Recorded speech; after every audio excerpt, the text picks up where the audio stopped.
ಗುರುರ್ವಿಷ್ಣು ಗುರುರ್ದೇವೋ ಮಹೇಶ್ವರ ಗುರುಸ್ಸಾಕ್ಷಾತ್ ಪರಂ ಬ್ರಹ್ಮ ತಸ್ಮೈ ಶ್ರೀ ಗುರವೇ ನಮಃ. ಓಂ. ಇವತ್ತು ಶನಿವಾರ ಆಗುವುದರಿಂದ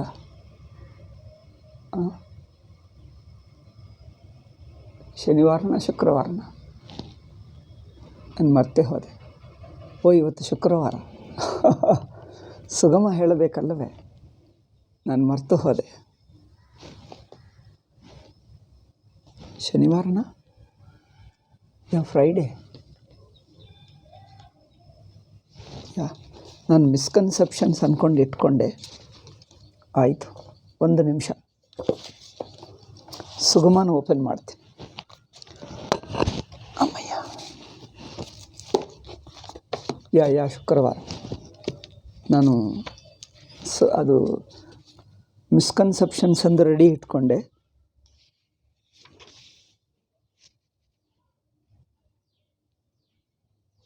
ಎಲ್ಲಿವರೆಗೆ ಆಗಿದ್ದೀವೋ ಏನು ನೆನಪೇ ಇಲ್ಲ, ತುಂಬ ದಿವಸ ಆಯಿತು.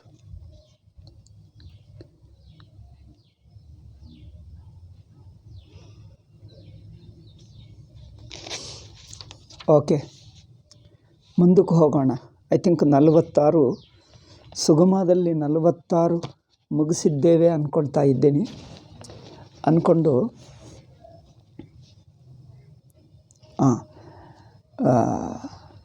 we have to speak in English. Okay, I forgot. Purushas. So in the Sugama, we have finished, I think, 46th point. We'll proceed with the next point directly. So Shastra Vyavaharasyapi Avidya Purassaratvam. So the human procedure, that is Manushya Vyavahara.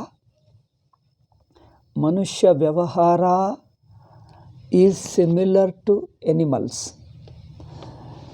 So animals have adhyasa. They don't have jnanam, is very clear. Animals have adhyasa and they have no jnanam. So if the human vyavahara is also exactly similar to the animals, then the human being is naturally, human vyavahara presupposes adhyasa. So he says, by comparing with the animal's behavior, ಪ್ರಾಣಿಗಳ ವ್ಯವಹಾರದಿಂದ ಹೋಲಿಸಿದಾಗ ಮನುಷ್ಯನ ವ್ಯವಹಾರವು ಹಾಗೇ ಇರುವುದರಿಂದ, ಅಂದರೆ ಪ್ರಾಣಿಗಳ ವ್ಯವಹಾರ ಹಾಗೇ ಇರುವುದರಿಂದ, ಅಂದ್ರೇನು? ಅವಿವೇಕ ಪುರಸ್ಸರ ಪಶ್ವಾದೀನಾಂಚ ಪ್ರಸಿದ್ಧೋ ಅವಿವೇಕ ಪುರಸ್ಸರ ಪ್ರತ್ಯಕ್ಷಾದಿ ವ್ಯವಹಾರ. ಪ್ರಾಣಿಗಳ ವ್ಯವಹಾರವು ಅಜ್ಞಾನ ಮೂಲಕವೇ ಎಂದು ಎಲ್ಲರಿಗೂ ಗೊತ್ತು. ಅದೇ ತರಹ ಮನುಷ್ಯನಲ್ಲಿ ಕಂಡು ಬಂದರೆ ಅದು ಅಜ್ಞಾನ ಮೂಲಕವೇ. C the behavior of animals, human behavior resembles the animal's behavior. So animal's behavior is well known to presuppose avidya. Avidya means they cannot see them different from their body, mind and sense organs. They have no knowledge of themselves beyond the body, mind and sense organs. So therefore, if human behavior also resembles the animal behavior, then we have to say that even human behavior also issuing from avidya. tat samanya darshanat vyutpatti matamapi purushanam pratyakshadi vyavaharaha tatkalas samanaha iti nischiyate. Therefore this pratyakshadi vyavahara of perception, inference and so on are just similar to animals. Therefore avidya is there underlying all our vyavahara. This is what he told. Now we'll go to the Shastriya Vyavahara. In fact, this Laukika Vyavahara presupposes avidya is clear. It's very easy to understand. ಅದು ಅರ್ಥ ಮಾಡಿಕೊಳ್ಳುವುದು ತುಂಬ ಸುಲಭ. ಲೌಕಿಕ ವ್ಯವಹಾರವು ಅವಿದ್ಯಾ ಮೂಲಕವೇ ಎಂಬುದು ಅರ್ಥ ಮಾಡಿಕೊಳ್ಳುವುದು ಸುಲಭ. ಈಗ ಮುಂದಿನ ವ್ಯವಹಾರ ನೋಡೋಣ, ಶಾಸ್ತ್ರೀಯ ವ್ಯವಹಾರ. ಸೊ ಶಾಸ್ತ್ರೀಯೇತು ವ್ಯವಹಾರೇ ಯದ್ಯಪಿ ಬುದ್ಧಿಪೂರ್ವಕಾರಿ ನವಿದಿತ್ವಾ ಆತ್ಮನಃ ಪರಲೋಕ ಸಂಬಂಧಂ ಅಧಿಕ್ರಿಯತೆ.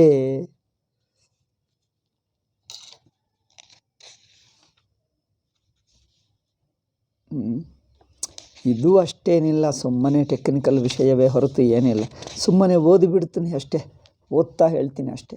I just read out and explain, there is nothing in it. ಸರ್ವೇಷಾಂ ಪ್ರಮಾಣ ಪ್ರಮೇಯ ವ್ಯವಹಾರಾಣಾಂ ಅವಿದ್ಯಾ ಪುರಸ್ಸರತ್ವಂ ಪ್ರತಿಜ್ಞಾತಂ. ಜಸ್ಟ್ ಟ್ರಾನ್ಸ್ಲೇಟ್, ನಾನು ಓದ್ತೀನಿ, ಟ್ರಾನ್ಸ್ಲೇಷನ್ ಮಾಡ್ತೀನಿ, ಹೆಚ್ಚೇನಿಲ್ಲ. ಏಕೆಂದರೆ ವಿಷಯವು ಅಲ್ಲೇ ಸ್ಪಷ್ಟವಾಗಿದೆ, ಹೆಚ್ಚು ಆಳವಾಗಿ ಹೇಳತಕ್ಕದ್ದೇನಿಲ್ಲ ಇಲ್ಲಿ. ಎಲ್ಲ ಪ್ರಮಾಣ ವ್ಯವಹಾರವು ಅವಿದ್ಯಾ ಪುರಸ್ಸರ ಎಂದು ಹಿಂದೆ ಹೇಳಿದ್ದೇವೆ. It was told before that all the ಪ್ರಮಾಣ ವ್ಯವಹಾರ proceeds from ignorance, misunderstanding of oneself with ಅನಾತ್ಮ ಆ್ಯಂಡ್ ಅನಾತ್ಮ ಆ್ಯಸ್ ವಿತ್ ಆತ್ಮ. ತದುಪಪಾದನಾಯ ಚ ತಾದೃಶ ವ್ಯವಹಾರಾಶ್ರಯಸ್ಯ ಪ್ರಮಾತೃತ್ವಸ್ಯ ದೇಹೇಂದ್ರಿಯಾದಿಷು ಅಹಮ್ಮಮ ಅಭಿಮಾನಪೂರ್ವಕತ್ವಂ ದರ್ಶಿತಂ. To show that how this vyavahara is within avidya, first he has told how the very pramatrutvam is due to adhyasa, because pramatrutvam forms the basis for all vyavahara. ಪ್ರಮಾತೃತ್ವವೇ ಎಲ್ಲ ವ್ಯವಹಾರಕ್ಕೆ ಮೂಲವಾಗುತ್ತದೆ. ನಾನು ಎಂಬ ಪ್ರಮಾತೃತ್ವ ಬುದ್ಧಿಯಿಂದಲೇ ಅಲ್ಲವೇ ಎಲ್ಲ ಪ್ರಮಾಣಗಳು ನಡೆಯುವುದು. ಆ ಪ್ರಮಾತೃತ್ವ ಬುದ್ಧೇ ಅಧ್ಯಾಸ ಮೂಲಕ, ಪ್ರಮಾತೃತ್ವವು ಅಂದರೆ ನಾನು ಎಂಬ ಅಹಂ ಬುದ್ಧಿಯೇ ಅಧ್ಯಾಸವಿರುವುದರಿಂದಲೇ ನಾನೆಂಬ ಬುದ್ಧಿ ಹುಟ್ಟಿದೆ. ಇಲ್ಲದಿದ್ದರೆ ನಾನೆಂಬ ಬುದ್ಧಿಯೇ ಇರುತ್ತಿರಲಿಲ್ಲ, ಸುಷುಪ್ತಿಯಲ್ಲಿ ಇದ್ದ ಹಾಗೆ. The very notion of I, the very notion of individuality presupposes ಅಧ್ಯಾಸ. Because in the absence of ಅಧ್ಯಾಸ, like in deep sleep, there would not have been, in the absence of adhyasa, there wouldn't be the notion of I. The I notion presupposes adhyasa, because the very I notion itself is a product of adhyasa. Aham buddhi, ನಾನೆಂಬ ಬುದ್ಧಿಯೇ ಅಧ್ಯಾಸದಲ್ಲಿ ತೋರಿ ಬರುವುದು. So ದೇಹೇಂದ್ರಿಯಾದಿಷು ಅಹಂ ಮಮ ಅಭಿಮಾನಪೂರ್ವಕತ್ವಂ ದರ್ಶಿತಂ. ಇನ್ ದೇಹೇಂದ್ರಿಯಾದಿಷು aham mama abhimanapurvakatvam darshitam. In deha, indriya, in all these things, there is an I-ness, the notion of I. So that itself shows adhyasa. What else it is? Does an individual feel that I am the body, I am sense organs, I am the mind? Then that is adhyasa. So pravrutti nivrutti rupa vyavaharecha ಪುರುಷಾಣಾಂ ವಿವೇಕಿನಾಂ ಕೃತಬುದ್ಧೀನಾಮಪಿ ಪಶ್ವಾದಿಭಿಃ ಸಮಾನ ಯೋಗಕ್ಷೇಮತ್ವಾತ್ ತದ್ ವ್ಯವಹಾರೋಪಿ ಅವಿವೇಕ ಪುರಸ್ಸರ ಏವೈತ್ಯವಗಮಿತಂ. First it told ಪ್ರಮಾತೃತ್ವಂ is due to ಅಧ್ಯಾಸ. ಮೊದಲು ಪ್ರಮಾತೃತ್ವವೇ ಅಧ್ಯಾಸ ಮೂಲಕ ಎಂದು ಮೊದಲನೆಯದು ಹೇಳಿದ್ದಾರೆ. ಅದಾದ ನಂತರ ಪ್ರವೃತ್ತಿ ನಿವೃತ್ತಿ ಪರಿಶೀಲನ. ಮೊದಲು ಪ್ರಮಾತೃತ್ವ ಅಂತ ಹೇಳಿದ್ದೇವೆ. ನಾವು ಇನ್ನೊಂದು ಪ್ರಮಾತೃತ್ವದಲ್ಲಿ ದ ವೇರಿ ಪ್ರಮಾತೃತ್ವಂ ಪ್ರಿಸಪೋಸಸ್ ಅಭಿಮಾನ ಇನ್ body, mind and sense organs. ಎರಡನೆಯದು ಪ್ರವೃತ್ತಿ ನಿವೃತ್ತಿ ವ್ಯವಹಾರ. ಮನುಷ್ಯನನ್ನು ನೋಡಿದ್ದರೆ ಯಾವುದೋ ಒಂದು ಪಡೆಯುತ್ತಾನೆ, ಯಾವುದೋ ಒಂದು ಬಿಡುತ್ತಾನೆ. ಹ್ಯೂಮನ್ ಬಿಹೇವಿಯರ್ ಕರ್ಮರೂಪ ಬಿಹೇವಿಯರ್. ಇನ್ನೊಂದು ಫಸ್ಟ್ ಪ್ರಮಾತೃತ್ವ, ಸೆಕೆಂಡ್ ಈಸ್ ಕರ್ಮರೂಪ ಬಿಹೇವಿಯರ್. ಕರ್ಮ ಅಂದರೆ ಪ್ರವೃತ್ತಿ ನಿವೃತ್ತಿ ಎಂಬ ನಡತೆ, ಪ್ರವೃತ್ತಿ ನಿವೃತ್ತಿ ರೂಪ ವ್ಯವಹಾರ.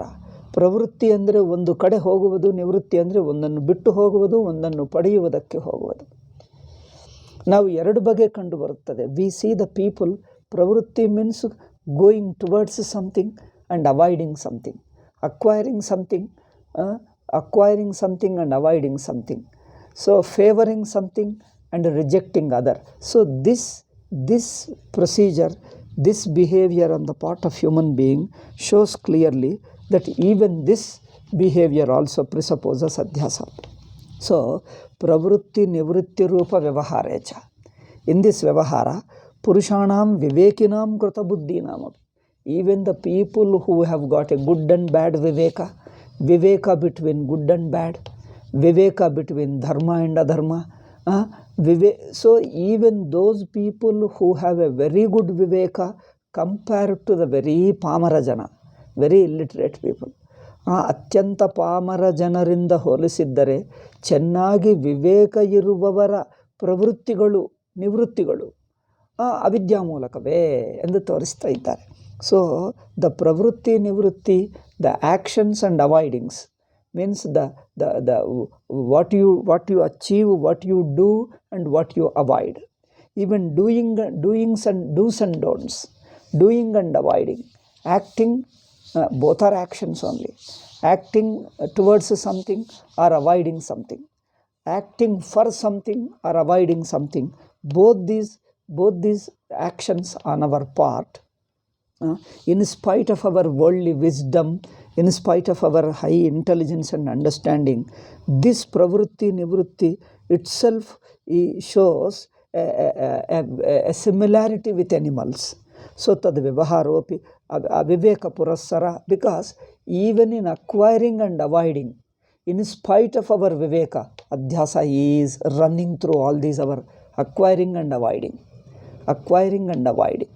In all our vyavahara, there is an underlying adhyasa.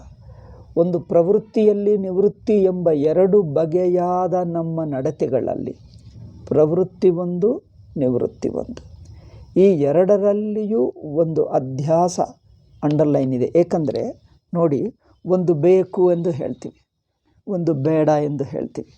One we say we want it, other we say we avoid it. Even what we want pertains to ಅಧ್ಯಾಸ only.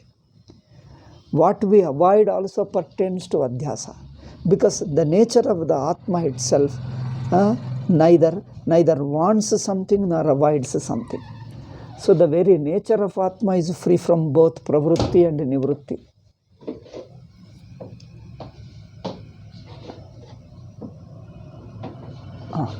Okay. So here the very pravrutti nivrutti is for pramata, is for the kartru bhokta. It is an individual who wants something, acquires and avoids something else. So samana yogakshematvat tad vyavaharopi aviveka purassaraha. Therefore even this pravrutti nivrutti also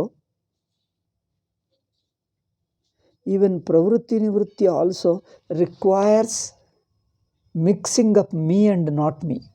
Aviveka means what? Atmanatma viveka. Unless I mix up the body, mind and sense organs and become an individual, pravrutti nivrutti would be impossible. ಅಂದರೆ ಪ್ರವೃತ್ತಿ ನಿವೃತ್ತಿ ಅಂದರೆ, ನಾನು ಎಂಬ ಬುದ್ಧಿ ಇದ್ದರೆ ಆ ನಾನಿಗೆ ಬೇಕಾಗಿದ್ದರೆ ಬೇಕು ಹೇಳ್ತೀವಿ, ಆ ನಾನು ಎಂಬ ಬುದ್ಧಿಗೆ ಬೇಡ ಅನಿಸಿದ್ದರೆ ಬೇಡ. ಬೇಕು ಬೇಡ ಎನ್ನುವುದು ಯಾರಿಗೆ? What I want something, whatever I want something, whichever I want. I avoid something which I happen to avoid. Okay, I avoid something which I don't want, and I want something which I want. Why? For whom? Both these want and avoiding, seeking and avoiding, both of them pertain to the individual. Seeking and avoiding pertain to the individual. The very individuality involves an individuality such which includes the body, mind and sense organs.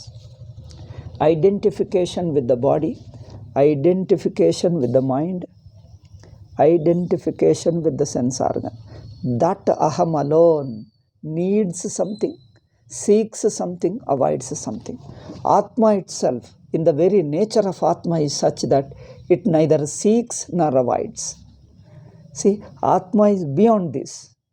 Atma by its very nature is free from the need of seeking something, free from the need of avoiding something, because nothing pressurizes it, nothing tortures it, therefore it doesn't need to avoid. And Atma doesn't lack. Atma is not deficient of something. If it were deficient, it needs. If ಆತ್ಮನಲ್ಲಿ ಏನಾದರೂ ಕೊರತೆ ಇದ್ದರೆ ಇನ್ನೊಂದು ಹುಡುಕುತ್ತಿತ್ತು. ಆತ್ಮನಲ್ಲಿ ಏನೋ ಅನಾವಶ್ಯಕವಾಗಿದ್ದು ಇಷ್ಟವಿಲ್ಲದ್ದು ತನ್ನ ಮೇಲೆ ಬಂದು ಹೇರಿಬಿಟ್ಟರೆ ಅದು ಬೇಡ ಎಂದು ಬಿಸಾಕ್ತದೆ, ಅವಾಯ್ಡ್ ಮಾಡ್ತದೆ. ಅಂದರೆ ಆತ್ಮನ ನೇಚರ್ನಲ್ಲಿ, in the very nature of the ಆತ್ಮ, there is no deficiency nor there is an unwanted pressure on it. Atma is beyond pressure, beyond deficiency. Therefore, Atma itself, like in deep sleep, the real Atma which is found in deep sleep is not wanting Atma, nor it is reeling under some pressure, some suffering. Therefore, it is ever free. But the very individuality is such that it is always deficient of something. The sense of individuality, the Jiva Bhava, is always in need of something, therefore it is seeking something.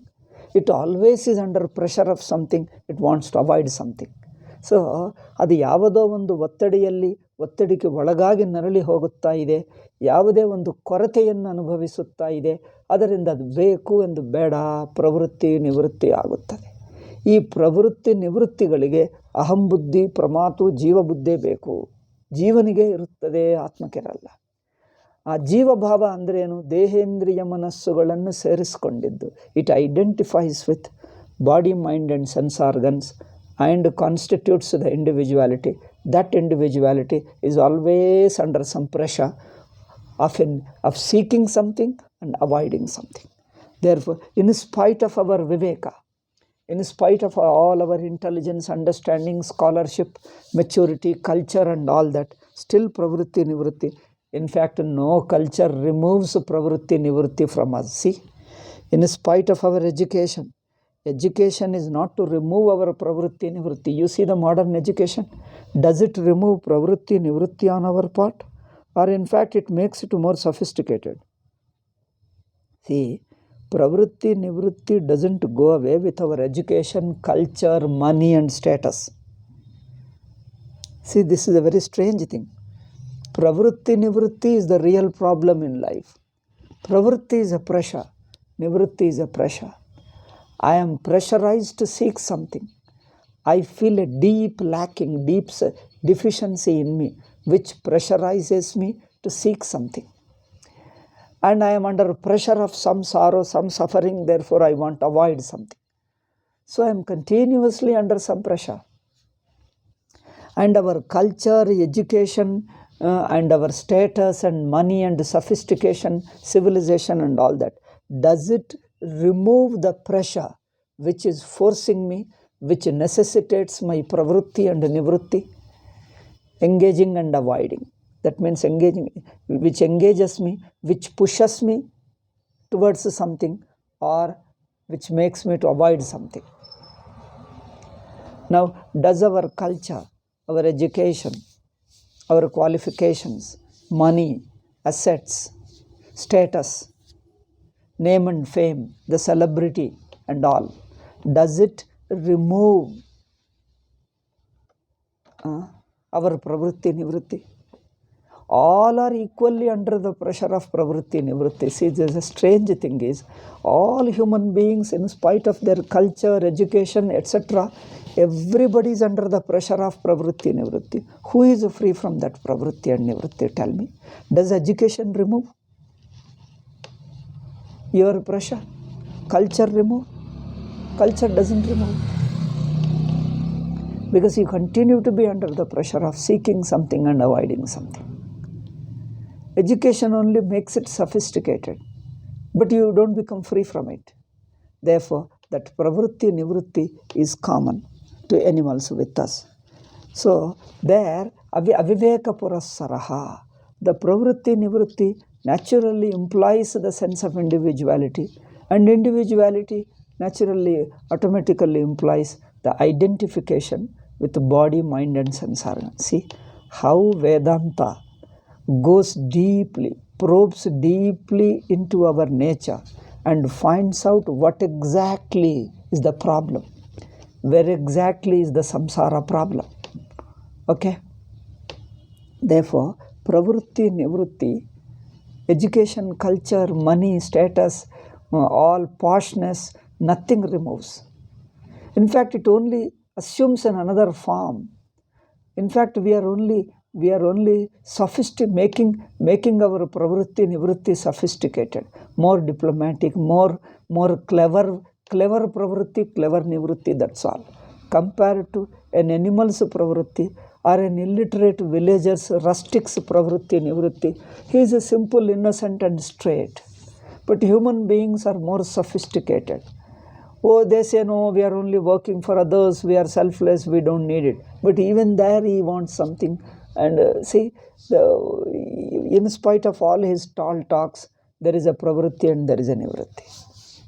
He wants to avoid something, he wants to acquire something, gain something and lose something. Okay. So that we are unable to remove. And that requires identification with the body, mind and sense organs. And therefore you assume individuality. You happen to be an individual doing all these things. Therefore, Shastra Vyavaharopi, so far we have told how very Pramatrutvam presupposes Adhyasa. Pravritti, Nivritti also presupposes Adhyasa. Now he shows another thing. Even not only highly educated, cultured man in the society, even Shastriya Vyavahara. By Shastriya Vyavahara we mean a religious behavior, a religious person's behavior. By Shastriya Vyavahara we mean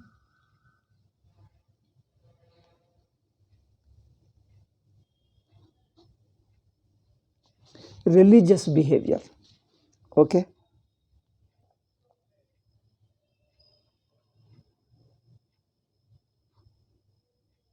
The behavior of a religious person. Shastriya Vyavahara means a religious behavior. So generally people think that worldly people, however intelligent, however clever, no, I am not speaking in Kannada, I think I am forgetting it. This is an English class, let me go. Shifting the languages is not difficult, but I forget, that's the only thing. ಭಾಷೆಯನ್ನು ಬದಲಾಯಿಸುವುದು ಮಾಡುವುದರಲ್ಲಿ ತೊಂದರೆ ಎಲ್ಲ ಮರೆತು ಹೋಗ್ತೀವಿ. ಯಾಕಂದರೆ ಅಲ್ಲಿ ಅವ್ರು ಕಂಡು ಬರಬೇಕು. ಇಂಗ್ಲೀಷ್ ಗೊತ್ತಿಲ್ಲದವರು ಕಂಡು ಬಂದರೆ ಕನ್ನಡಕ್ಕೆ ಶಿಫ್ಟ್ ಆಗ್ತೀನಿ. ಅವರು ಕಂಡು ಬರದಿದ್ದರೆ ನಾನು ಇಂಗ್ಲೀಷ್ನಲ್ಲಿ ಹೇಳಿಬಿಡ್ತೀನಿ, ಮರ್ತೇ ಹೋಗ್ತೀನಿ. ಹೇಳುತ್ತಾ ಪ್ರವಾಹದಲ್ಲಿ ಹೋಗ್ತೀನಿ ಅಷ್ಟೇ. ಕೆಲವೊಮ್ಮೆ ಹೇಳ್ತೀನಿ, sometimes I speak, sometimes okay. Since it is an English class, let me continue. So Shastriya Vyavahara is religious behavior. So we see the worldly Vyavahara is two types. So one is a rustic Vyavahara, little civilized Vyavahara, a cultured and civilized people. But this cultured people in a worldly sense and uncultured rustics in a worldly sense. There is a difference, but pravritti nivritti is common. Now coming to the religious behavior. Even now, do you see a religious man is free from pravritti nivritti? Free from seeking and free from seeking and avoiding something.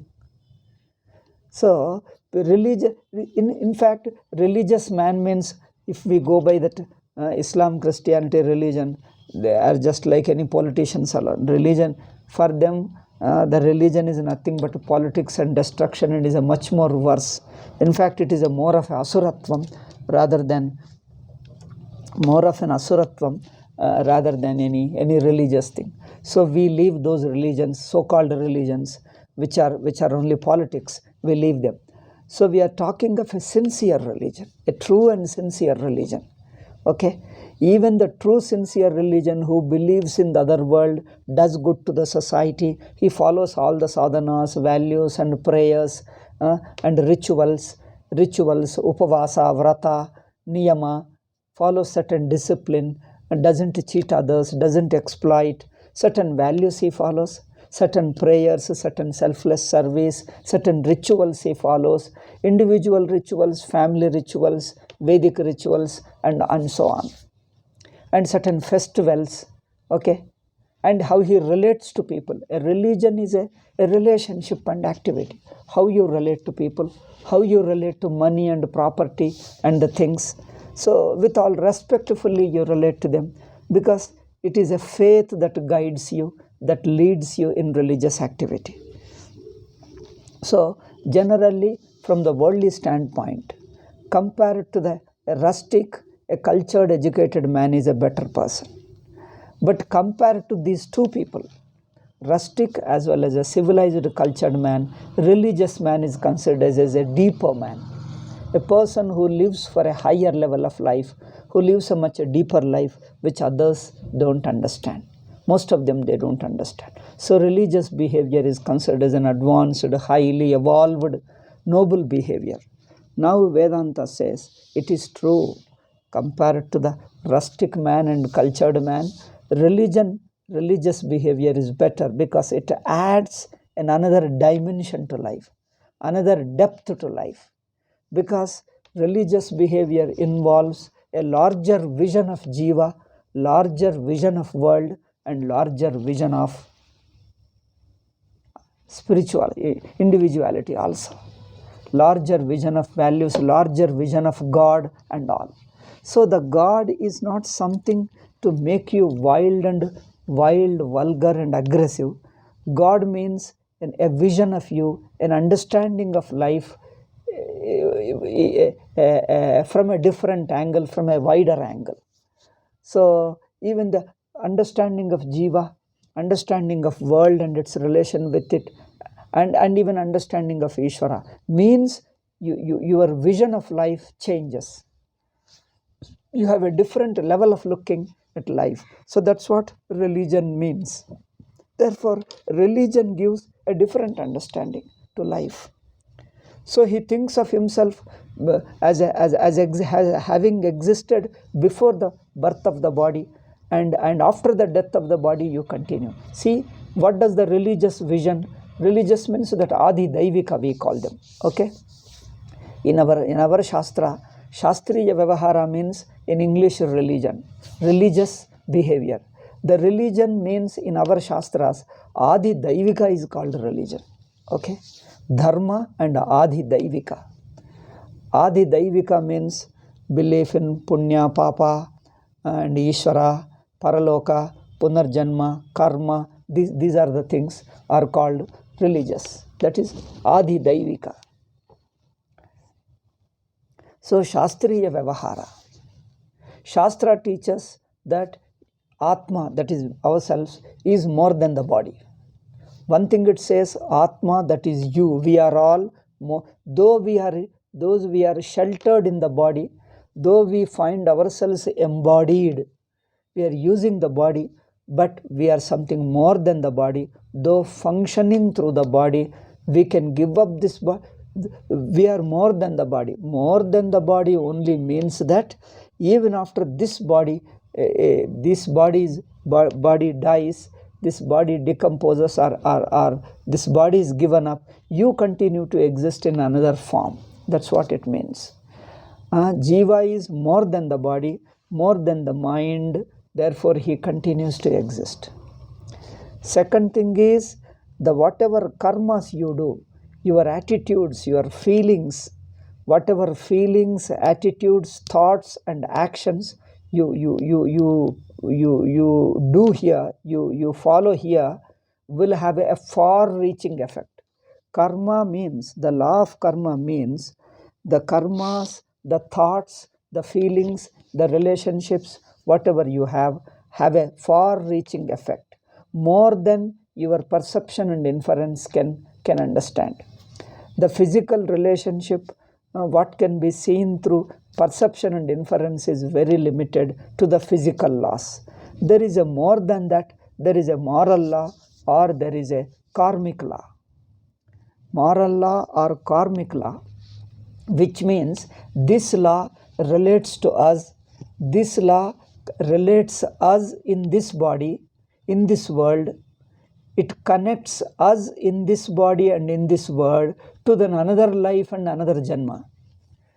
The karma, the principle of karma, the law of karma shows the far-reaching effect of what you do, how you relate to people, how you feel, your feelings, values, your actions, your behavior with them. All these things will have a far-reaching effect. You do something now, you will have its effect sometime later, even after the body falls off in another world, in another Janma. And now in our life, there are certain events, certain experiences which cannot be explained from this life only. We cannot explain why we suffer, and the reason doesn't seem to explain. Our common sense reason, our inferential cause, our inferential reason doesn't seem to explain. Some person is a good person, but he is a poor man. Good person, he gets humiliated, he gets punished, and all that happens. Sometimes good people suffer and bad people escape the punishment and seem to have money and everything. And still they have, in spite of the evil actions, they get respect. Some people, in spite of doing good, get bad names. So these things, our logic, common sense logic, worldly logic cannot explain. Therefore, this is where another law, another principle is required to explain these anomalies, the seeming anomalies. People are different. Some are educated, some are less. Some are moneyed and some are poor. Some have got a healthy body and some do not have. Some people have got all good body, healthy and sound body, and some people are unhealthy, handicapped and all.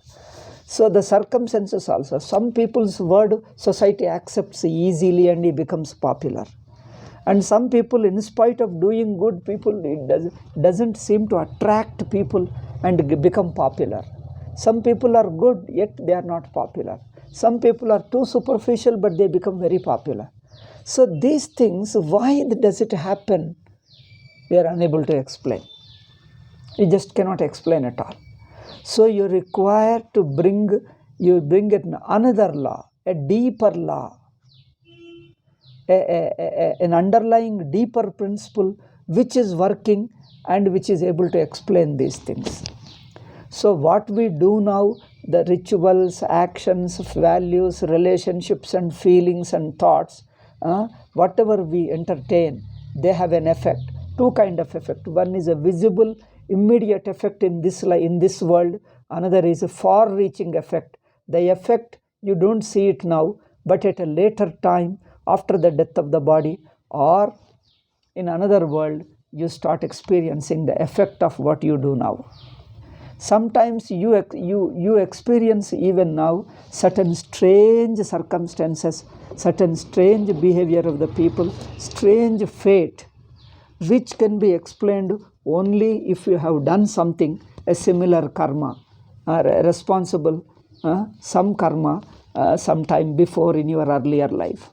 Therefore, so two things. One is Atma's existence extends beyond the body, beyond the birth and beyond the death, before the birth and after the death.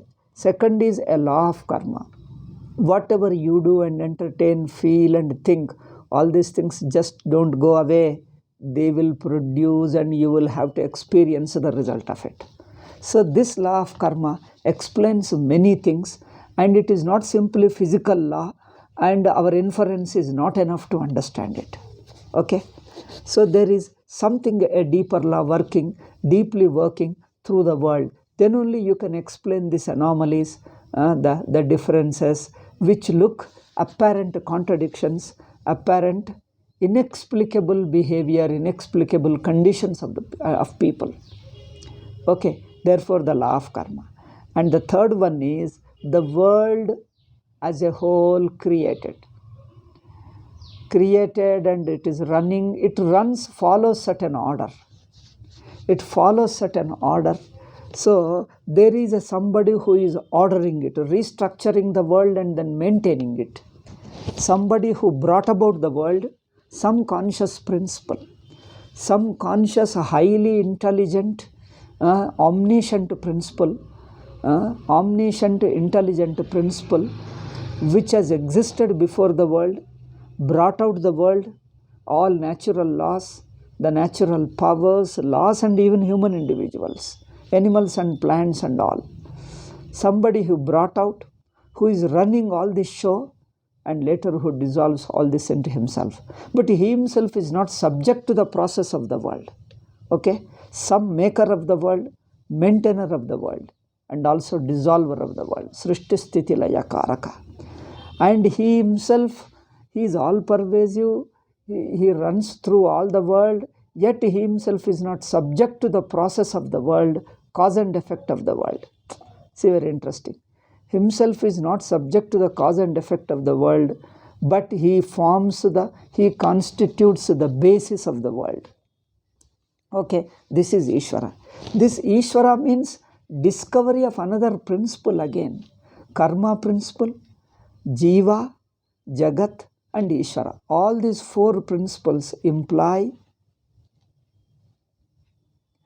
a deeper principle underlying the very running of the world. How the world runs, on what principle it runs.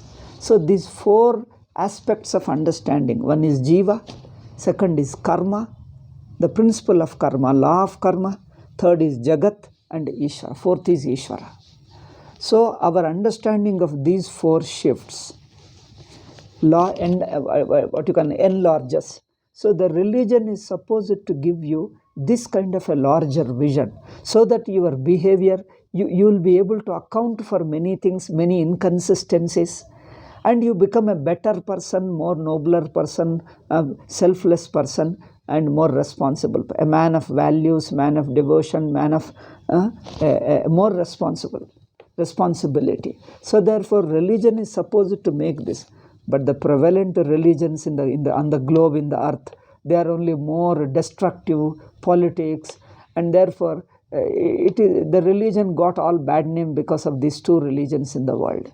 So when we say Shastriya Vyavahara and translate into English as a religion, we don't mean these Abrahamic religions. We mean religion as a Hinduism. So it involves Daiva, Adi Daivikam. And this gives you certain understanding of life, and that governs your activity, your behavior. Now the law of karma means three things. Law of karma means, karma is a very broad term. Karma produces a result. Karma means there are two or three things.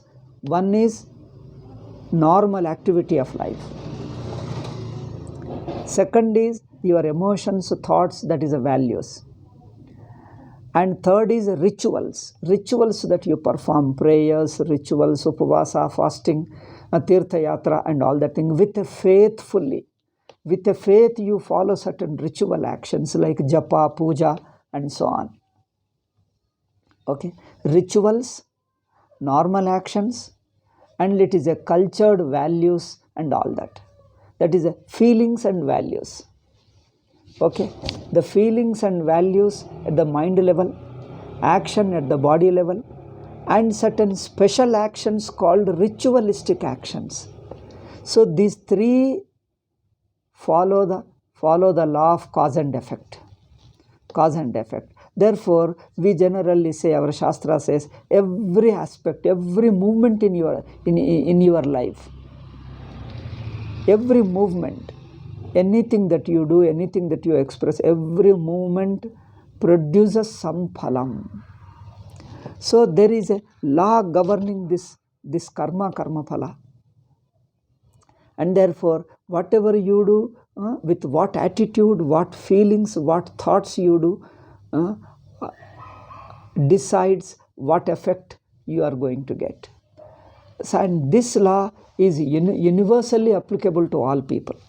These communists and other people, they have highly misrepresented, misinterpreted, because that's again is a propaganda. So the communists have negatively taught, and Abrahamic religions like Islam and Christianity also taught. You see, we say the law of karma, punya, papa, is common to all people, whether you are rich or poor or brahmana or abrahmana or chandala, everybody, your punya, papa is common to all. The good and bad, the results, good karma, bad karma, and their results, all these things are universal principle. Therefore, they apply to not only the brahmanas and chandalas, even to anybody on the earth, all the human beings all over the world. Even if they are Muslims, Christians, karma applies to them. If they do bad karma, they will have to pay. It is not that no, our religion doesn't believe, no. Even if you don't believe, where does the law go away? For whatever the pain they inflict on others, whatever pain, whatever exploitation, whatever evil works they do to others. Others means to others who do not belong to their religion, they will have to pay. The karma won't leave them. No Muslim, no Christian, or even no Hindu. Everybody has to follow the law of karma. Therefore, the punya, papa, law of karma, this is a universal law applicable to all the people. Just because my religion tells me to kill and exploit, so I won't get. My religion tells me to destroy others' temples, so therefore I won't incur papa. If you think that is their misunderstanding, that is their narrow thinking. If you destroy others' temples, definitely you incur papa and you will have to pay for it. No question of going to heaven, you will only go to hell if you destroy others' temples. So this law is a universal law. Whatever religion you belong to, this applies. So you can't escape that being a Muslim or Christian or Jew or somebody else or communist. Therefore, we have no punya papa. Punya papa doesn't depend upon your belief. It doesn't mean that I believe punya papa, therefore punya papa is there. I don't believe, therefore it doesn't exist. You can't say that. Whether you believe or don't believe, the punya papa exists there. Because it is a universal law. Nobody can escape it unless you transcend it. See, transcending is different from escaping. You can't escape. As long as you are a jiva, as long as you are an individual, you are subject to this law. That means all your behavior, actions, feelings, values, rituals, all of them will produce some result, good or bad. Okay? And the world is also such a circumstance. World is also is a field for you, for your karma and bhoga. World is a field for that. And also there is one who is implementing this law, who is running this law of karma, and to which I am subjected to. There is somebody, some conscious principle called Ishvara, which is running this show according to that law of karma. Okay? So this is called a religion. But now, discussing religion is not the topic. Since it has come here for sake of Shrotas, I explained on my behalf. Though the Sugama or Adhyasa Bhashya doesn't explain, because that is not the context to explain Paraloka, Punarjanma, Jiva, Ishvara and Karma, Karma Phaladata.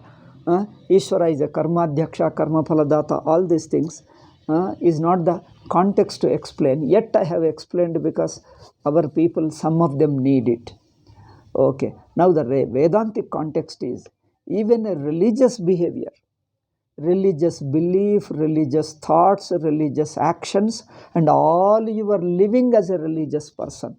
Even all this religious pursuit, religious life, religious pursuit, religious actions presuppose adhyasa. This is the point.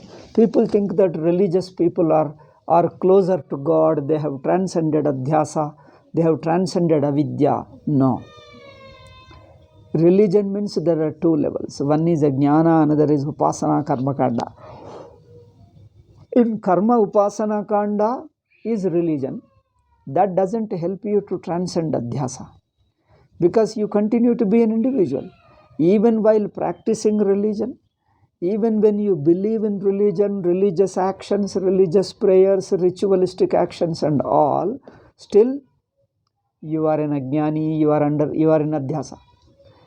As a person within adhyasa alone, a person within adhyasa alone is subjected to all this karma, karma phala, law of karma and all this. So you can't escape. Therefore, Shastriya Vyavahara, a religious life doesn't give you freedom from pravritti, nivritti. Even in religious life, you have pravritti nivritti. That means punya papa. You are little more a different person from the ordinary worldly people. Yet, since you follow this karma phala law, you are bound to get the result, good or bad of it. Okay.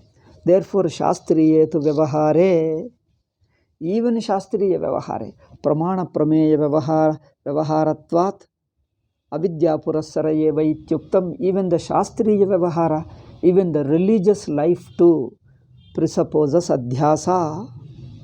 Adhyasa means identification with the body, sense organs and mind. Then the individuality appears. The very appearance of individuality is within adhyasa, identification with the body, mind and sense organs. Okay. Therefore, shastriya vyavaharopi pramana vyavaharavat vyavaharatvat, even shastriya vyavahara also is like any other pramana. It is also just a pramana vyavahara only. Therefore, just as pratyaksha anumana presupposes adhyasa, all shastriya vyavahara, all religious life also presupposes adhyasa. Purassarayeva ityuktam ata idanim abhyadika vivakshaya. Now he wants to say something more. Shastriya vyavaharam punarapi parikshanaya samadatte. He takes again the shastriya vyavahara for analyzing something more and bring out the defect. So therefore, shastriya vyavaharam punarapi parikshanam kurute shastriye tu vyavahare. Okay. So even the shastriya vyavahara, we don't, that means a religious life. We cannot live a religious life without the knowledge of the Shastra. Shastra gives you some knowledge of it, and then accordingly when we live our life, that's how the religious life is. So even in this shastriya vyavahara,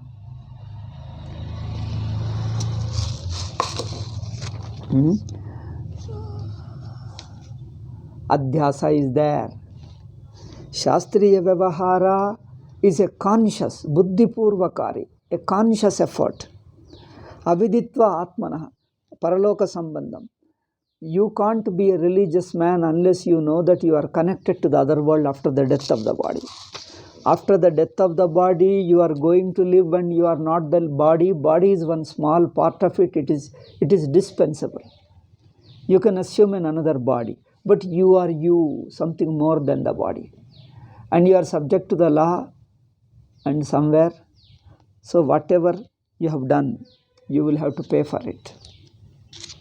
So this paraloka sambandha, that means your continuation of your life. That's all. Paraloka sambandha means your living continues in another form, in another world, in another area. Therefore, what you do now will, what will decide your future janma, future life? Your own karma, your own sadhanas will decide. That's all we mean. It is the karma, it is the sadhanas decide your future life. So without knowing paraloka sambandha, you can't be a religious man, you can't take to religious life. But even after that, what happens? Tathapi na vedanta vedyam, yet, I think something else he is talking. We'll discuss in the next class only. For now, only this much. The religious behavior, religious life also presupposes adhyasa. This much. How this happens, we'll discuss in the next class. Om Shanti Shanti Shanti. Hari Om Shri Gurubhyo Namaha. Hari Om Tat Sat.